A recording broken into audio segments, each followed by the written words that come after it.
Welcome back to Leakyvws, and this is my Scirocco 16 valve. Now, if you stayed tuned with the series, you'll know that I've basically resurrected this entire car, and this is where we are now. And while the car does run and drive pretty well, in this video we're going to be tackling some of the little issues that still remain with this car to get it really running and driving perfect. So, without any further ado, let's jump into the first issue, which is fueling. So here I have the VW billet fuel rail, and this can be used for pretty much any sort of EFI 16 valve application, just like this one. The fuel rail that came with the Inventatronic kit, there's not really necessarily anything wrong with it. I just didn't really like how I did the bracketry, and as you can see here on the BBM, the actual bracket here is it's sort of channeled, but it's not slotted all the way out the back. I made my bracket so that I don't know if you can kind of see down there, but it's slotted so that the fuel rail could slide in, because I didn't know how far it necessarily needed to go in. And the problem with that is eventually, if the fuel rail sees a lot of fuel pressure, for example, when I'm priming the system and the injectors aren't on, it will slowly push up the injector seat off of the injector itself, and eventually it will push off past the O-ring, allowing fuel to kind of escape out. I've only had that happen once, and that was just when I was testing the system, but I don't really want to run into that problem again. So this will allow the mounting to be a little bit more steady. So let's just take this off, try not to get gas everywhere, and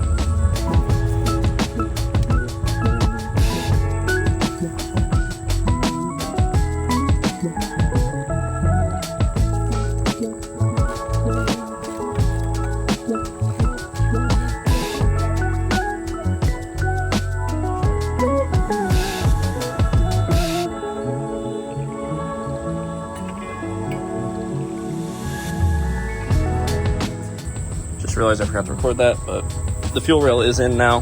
It was a little bit of a pain to get in. The mounting position for this fuel rail versus the Invent Labs fuel rail is just a slight bit different. So I'm not gonna be able to use this coil. I'm not gonna be able to use this little wire holdy down thing, it appears.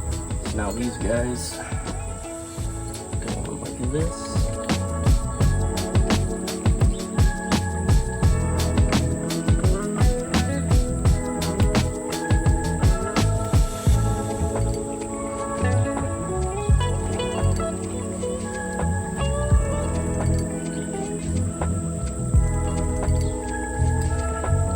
That's good. I think this is a good angle.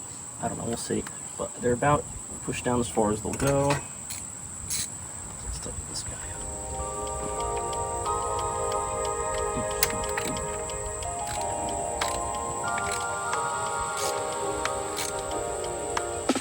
Cut this fuel line. Looks like right about to the eye.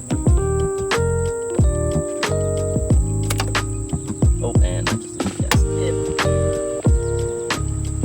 this guy. Did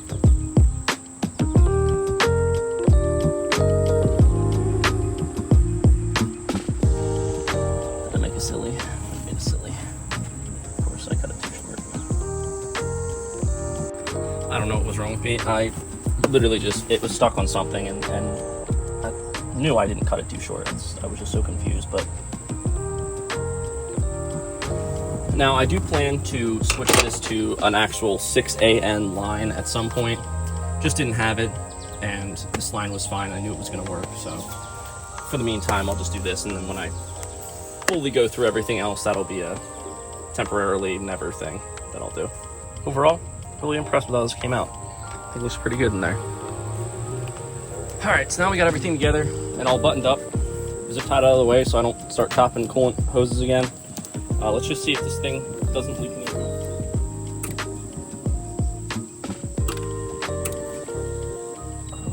See anything? I can smell gas, but it's that there, so let's just...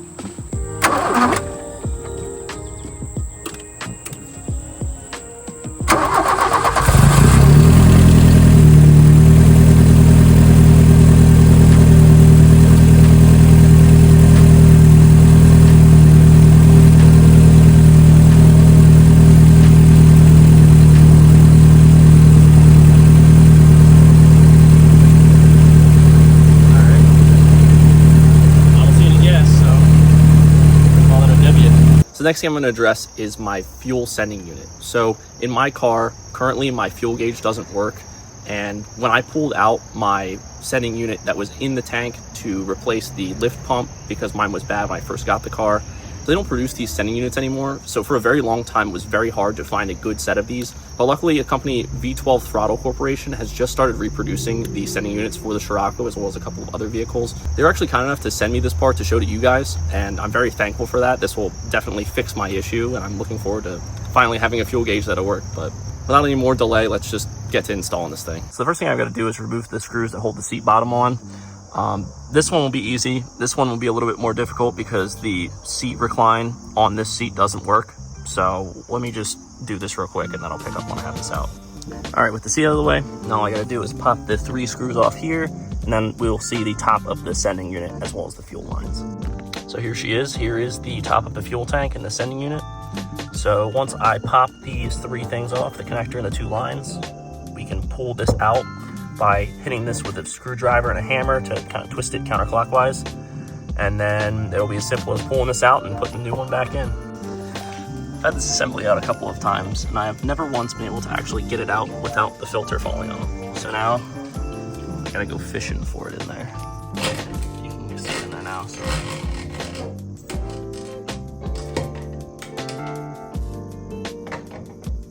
It's like it's just a bit too big.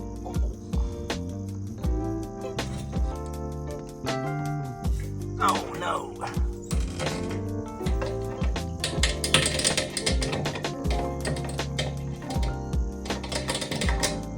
I'm not going to bother putting the thing back on the bottom, so it's just the filter. But as you can see, the assembly is it's kind of smoked, so it doesn't really work. So if you compare this to the new assembly, you can see that obviously it's way nicer because it's not like 40 years old. So thank you again to V12 Throttle Corporation, and let's throw this thing in the car now. Oh, and they supply a new O-ring for the tank as well, so you don't have to worry about getting another one of these. All right, got it all bolted up. Looks nice and fresh in there. So now let's just make sure this doesn't leak. All right, as you can see here, when I turn the key, here the fuel pump obviously had gone in the back, but you can see the needle is now slowly moving up. So yeah, thank you again, V12 Throttle Corp, for sending out a sending unit, and now I won't ever run out of gas again. So once again, we've got the wiring nightmare of the 16 valve here. As you can see, I have a screwdriver kind of shoved down into one of the little rubber grommets down there that actually was pre-cut for the cruise aftermarket cruise control that was already put in. So we walk around here, we just look in here, you can see my screwdriver through with the connector that I have for the wideband, as well as a trigger wire that I'll be using for the wideband as well. So I'm gonna untape that, and then now we should have our wiring inside of the cabin. Now I can just button everything up. So I forgot actually to explain what I'm doing here. So this is an AEM-X wideband sensor. And so what I'm doing here is I'm swapping out the factory Lambda sensor, which is a narrowband, for a wideband. And the reason I'm doing that is just because the wideband is much more accurate than the Lambda sensor that comes factory with these old Mark IIs. And what this will do is this will give the Inventatronic ECU even more information to work with, just to clean up the tune even more than it already is. Now, this isn't a necessity at all for this system. In fact, it runs pretty well on the narrowband, but this is more of an experiment to see just how much better the ECU can be when it has some newer technology like this wideband sensor. All right, so here I've got the wires for the wideband gauge wired up. So right now I just have the white wire from the AEM-X gauge is the 0 to 5 volt analog signal, and we're going to need that for the Inventatronic ECU. And then these two, the black and the brown, are both grounds. One is the sensor ground, and other is the ground just for the gauge. I have them together, and I will be going off of the grounding for the factory fuse panel. And then I also have the switched power, the trigger signal, coming from the positive part of the coil, which is where the ECU is also, the ECU trigger comes from.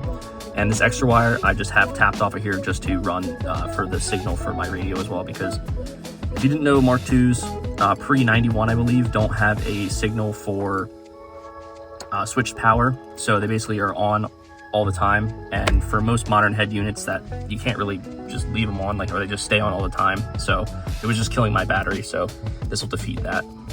So here's how I've got the AFR gauge just kind of temporarily, permanently sat right there. I was going to make a sort of plate for this, kind of where the ashtray is, but I just want to have this here and have all the wires accessible for just testing purposes for now. And then once I get sick of looking at it right here, then I'll make a delete plate and put it right there and make it nice. You can also see that I have one light that looks a lot brighter than the rest, and this is actually the one that still works. So luckily I have a box of brand new lights, so we're just gonna swap all of them. And then eventually we will address the fact that only one light works, but for now, we'll at least make it look good. This is just super easy to switch out. It's just 4 bolts. It takes the cover off here.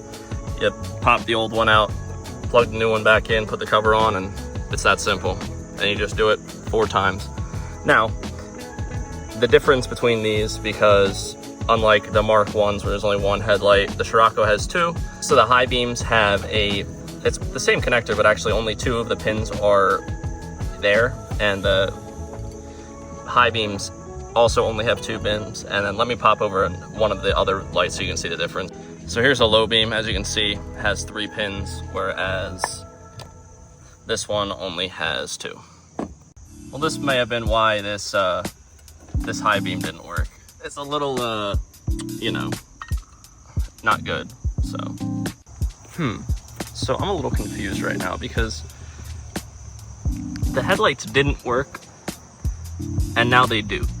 But there was no voltage getting to the fuses. So apparently now there is.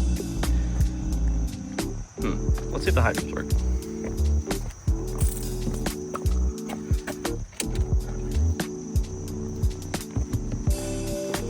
Oh, would you look at that? Well, we have lights now. That's cool. So when I got rear-ended, my rear view mirror kind of decided to go fall on the floor because it was only held up with 3M tape. So now I got the Gorilla epoxy out. And we're just gonna mix this together. I'm gonna use 2 hands, but mix this together, put it on the windshield. You gotta get the idea. So I'm trying to get this thing looking half decent for low show. Not showing it, but you know, I just, for whatever reason, whenever I go to car shows, I want my car to be clean. So gotta finish polishing this too. But as you can see, I got the dash cover in there before the dash was absolutely cracked. You saw when I was cleaning up the interior in one of the earlier episodes. I definitely do need to vacuum that. Oh, I also finally got that mirror mounted. It's looking pretty good. Let's actually see how centered it is.